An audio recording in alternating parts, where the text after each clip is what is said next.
Good afternoon, sports bettors. On this Thursday, October 7th, I'm your man, Mike Davis, joined by my good friend, Ghost Picks Jimmy, and we have some exciting news for you. Jimmy, I'm excited to be here, man. I've reached out to you. I've been out of the game for a little bit, just been doing my own private clients for a while, but I'm looking to get back into this YouTube game, and I want to get back into it with my man himself, the talented Ghost Picks Jimmy. Jimmy, thanks for having me on your channel today, and let's let the people know what we have going on, buddy. Yeah, well, I appreciate you, first of all, reaching out to me, coming up with a very good creative idea, kind of more of a long-term podcast segment style. But as we know, the world is adapting. The phones are taking over, including, just throwing and streaming directly on your TV from your phone, because that's what I do with a lot of the big podcast things I do, cryptocurrency, sports betting, everything. But I'm just excited to work with you. I know you reached out to me a couple years ago. We did some work together. Been out of the game a little bit there, doing your thing, helping your clients build their bankroll, and that's what it's all about. But I want to keep it short to the point here. Me and Mike, he reached out, want to do more of a weekly, 2 to 3 times a weekly, upload good content, stats and data only, talking facts and numbers to help out everybody that tunes in the sports betting, look for more content. So I know we had an idea with the name to come up with the segment there. I'll let you take over that. I don't know your philosophy behind it. I kind of like it, especially with my sponsorship with Manscaped. It kind of just goes through with everything. Yeah. So, hey, listen, I like free balling. Free Ballin Incorporated, baby, FBI or FB Inc. I don't know. Maybe the people can leave some comments down in that. But I like free balling because we're giving away free sports picks and free balling. I don't know. I just feel like it goes. But tonight's game, Jimmy, I tell you what, the Rams headed to Seattle. Rams coming off a disappointing loss versus Arizona, and Seattle, of course, coming off a great win at San Francisco.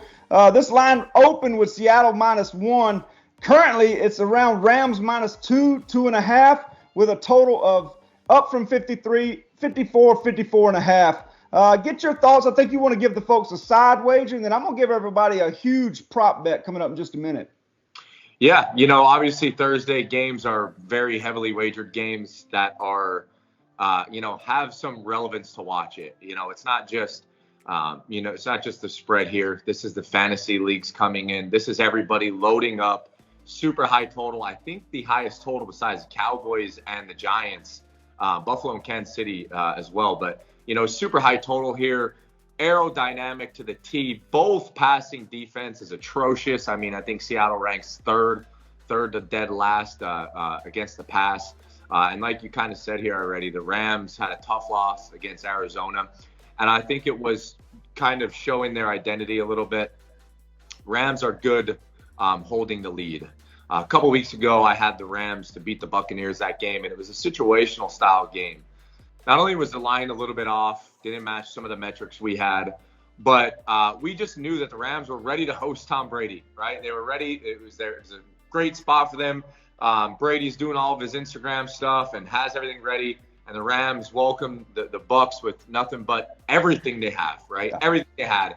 Kind of get hot-headed themselves. They go back, give up almost 500 yards to a super, super young and just talented offense with the Arizona Cardinals. A team that I got to watch, 3 rows up in Jacksonville, absolutely obliterate them too. But you're right. I do want to get to a side here. And we're looking at the Rams in Seattle. Obviously, we're going to have a lot of the money coming in on the Rams. I just think the Seattle's the play here. I think that the Rams need to show me that they could play from behind, number one. I think they have the more talented quarterback out of the group here. I think Big Russ is getting a little hurt, not hurt, but he's not himself these years as we kind of wish, that young Russell Wilson. But I think if you're going to be able to catch 3 here with the Rams, I'm seeing already in the win and circas, look like it's already bumping up to catching 3 here. I like 3 with Seattle, the home team. We all know what their home crowd's about. Like I said, Arizona's defense, the Rams' defense has just been absolutely atrocious in the secondary. And as we've seen last week against Arizona, a running quarterback can really make that team and Sean McVay kind of scratch their head a little bit more than they want to. And if they don't have the lead, we really seen the one time that they didn't. They kind of folded their cards in. They went wild, a little bit hectic. They got off their game plan. And I just think that in Seattle, it's a tough environment. I'll take 3 points all day long. Don't forget, this line is shifted all freaking over. But super high total here. I think Seattle does what they normally do, is show up the big primetime games, and anytime you're getting a field goal at home, I'll take it. All right, and they're wearing that bright neon green tonight too, the Seattle Seahawks. Okay, I'm going to go a little bit different here. I'm going to give everybody a prop play, folks, and I want you to absolutely pound this prop play. This is a huge play for me, over 88.5 receiving yards for my man, Cooper Kupp. He runs the best routes in the league, bar none. I like Justin Jefferson too running routes, but I love Cooper Kupp. You go back and look at his targets this year. 10 targets in the opening game, 11 targets in game 2, 12 targets in game 3. Last week, he had 13 targets, but only 5 catches for 64 yards. Him and Stafford were not on the same page last week. Just an off week, and as Jimmy mentioned, this is not a team that likes to come from behind. This is a front-running football team.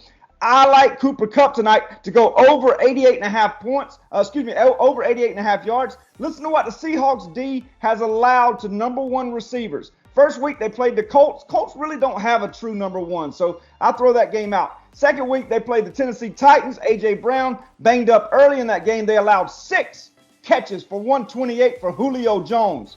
Next week, Justin Jefferson, the number 1 from Minnesota, 9 catches for 118. Last week, Deebo Samuel, 8 catches for 156. The play tonight, folks, over 88.5 receiving yards for Cooper Kupp. Hell, he might get it done in the first half, Jimmy. I love this prop play, baby. Free balling. Yeah, I think one thing to note here is I think he's only had like 2 drops out of those targets there. I mean, he's definitely a reliable receiver. 5 touchdowns already off 30 receptions. I mean, this could be not only a season high for Cooper, but this could be his greatest year ever. So I love that play. I'm gonna have to take a look in the wager and a little bit that on myself. So I love it. I absolutely love it. I'm pounding this play. I don't really have a feel for the game. I do. Another prop bet that people could take a look at would be Tyler Lockett over. I think he's around 71.5 yards. Because in the past, Jalen Ramsey has been able to shut down Metcalf, and they've went to Lockett in these matchups. So another one to look at would be Lockett. But if you really want to pound one play tonight, I love Cooper Kupp over 88.5.